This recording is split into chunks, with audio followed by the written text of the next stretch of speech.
তৈরি থাকবে। সেটা আজকেও আসতে পারে, 40 দিন পরে আসতে পারে, 40 বছর পরে আসতে পারে। যদি দেরি হয় তাইলে মুসিবতে পড়ে যাবে। যদি দেরি হয়, কেন?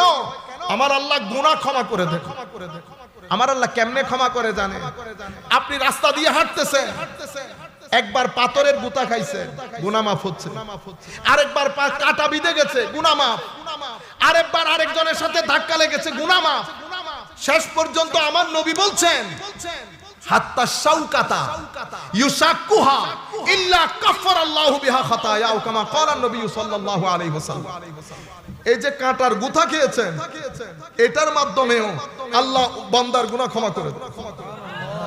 ইমাম ইবনে কাসির ইন্নাল্লাহা লা ইয়াগফিরু আন ইউশরাকা বিহি ওয়া ইয়াগফিরু মা দুনা যালিকা লিমান ইয়াশা আয়াতের ব্যাখ্যায় অসংখ্য হাদিস একসাথে জমা করেছেন। আল্লাহ কিভাবে